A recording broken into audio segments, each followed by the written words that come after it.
Para Brasília? Vamos falar sobre a desoneração, né? Empurraram o máximo que deu.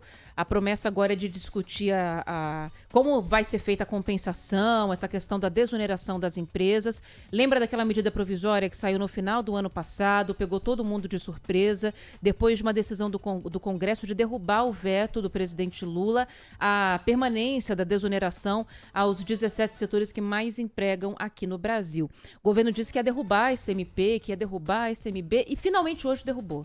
Saiu a derrubada. A gente vai conversar com a nossa reportagem em Brasília para explicar os próximos passos dessa negociação. É a Karine Nogueira que está aqui com a gente. Tudo bem, Karine? Boa tarde para você. Oi, Karine, bem-vinda aqui ao Bora Brasil. Que legal essa notícia, que delícia, viu? Ver o governo tendo que colocar o rabo no meio das pernas aí. Boa tarde, minha amiga.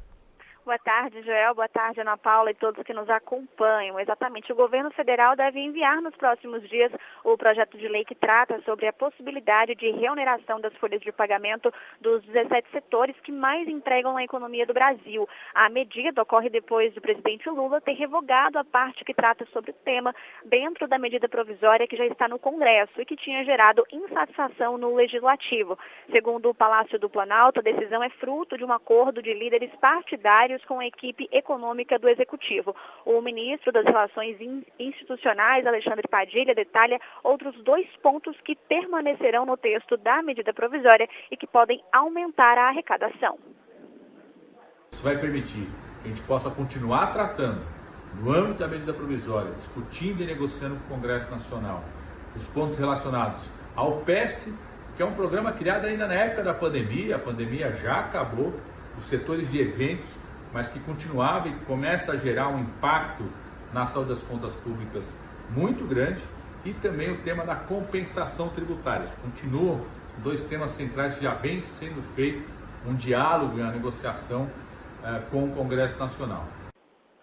No ano passado, o Congresso Nacional derrubou o veto do presidente Lula à prorrogação do benefício fiscal até 2027 e, com isso, o Executivo editou essa medida provisória para voltar com a cobrança gradativa de impostos a partir de abril. Com a nova decisão do governo, volta a valer a autorização para substituir a contribuição previdenciária de 20% sobre os salários por uma alíquota de 1 a 4,5% sobre a receita bruta. A colunista da Band News FM, Juliana Rosa, detalha que os setores podem enfrentar dificuldades em manter empregos caso sejam reonerados.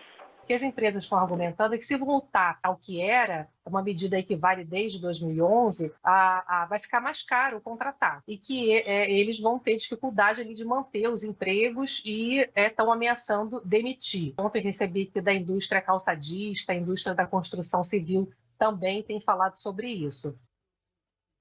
A expectativa é de que o ministro da Fazenda, Fernando Haddad, na semana que vem, peça os dados sobre os impactos das desonerações e do PES nas contas públicas. Vale destacar que juntas, as empresas beneficiadas pela prorrogação da desoneração empregam mais de 9 milhões de pessoas em todo o Brasil. Joel, Ana Paula. 9 milhões e muitos desses fatalmente seriam dispensados por essas empresas. Então, por isso que nós ficamos estupefatos mesmo, embasbacados com aquela medida provisória do governo de meter goela abaixo mesmo uma reoneração na folha de pagamento. Fica até difícil você entender até que ponto as pessoas estão levando a sério mesmo esse tipo de assunto.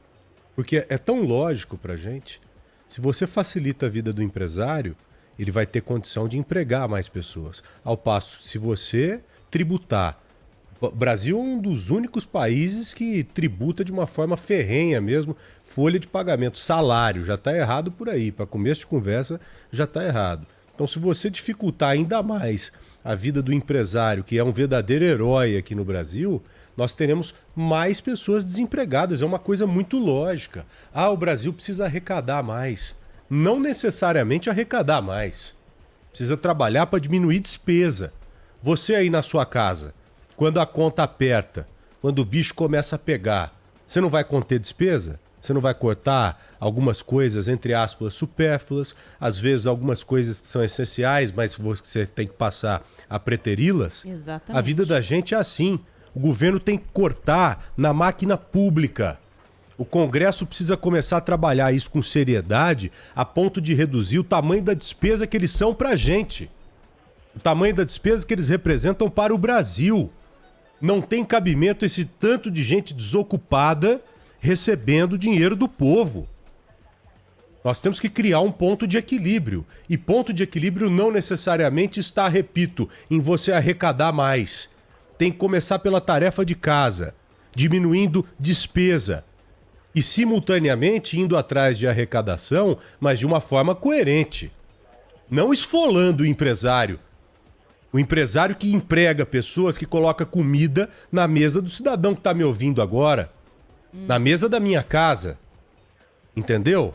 Parece que o governo não compreende essas coisas. Esses caras vêm com essa ideia aí de sindicalista das origens lá. Vamos lá, tem que arrecadar. Empresário é bandido, empresário é vagabundo. Pô, ponto, alto lá. Nós precisamos aprender a separar as coisas.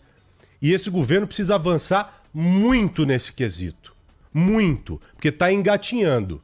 Porque se deixar, infelizmente, no ponto de vista do Haddad e no ponto de vista do Lula, nós sabemos muito bem onde é que vai parar.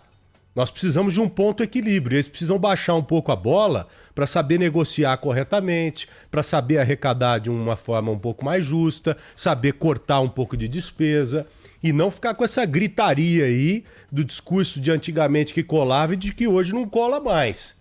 Esse negócio de ficar em cima de trio elétrico aí, de caminhão de som, gritando, defendendo sindicalista, defendendo essas coisas aí, não funciona mais não.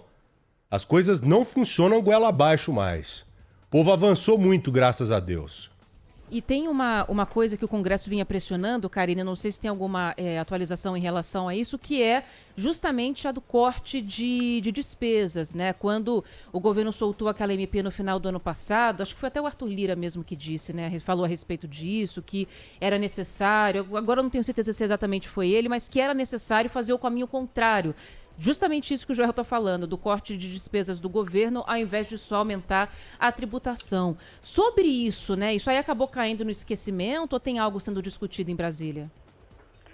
Por enquanto, não temos informação sobre esse debate aí com relação às despesas, né? O que a gente tem mais concreto é com relação a esse projeto de lei que vai possibilitar a reoneração das folhas de pagamento sobre esses setores que mais empregam na economia do Brasil, Ana Paula. Vamos acompanhar para ver se alguma coisa sai, porque no toma lá da cá fazem ameaça de que vão pressionar para isso e para aquilo, e às vezes o projeto acaba caindo no esquecimento porque você já conseguiu alguma outra coisa que te beneficiaria, né? Verdade. Querida, obrigado, valeu. Viu? Valeu. Obrigada aqui a Tchau. Karine Nogueira com a gente direto de Brasília, e daqui a pouquinho a gente vai conversar de novo com a nossa reportagem em Brasília.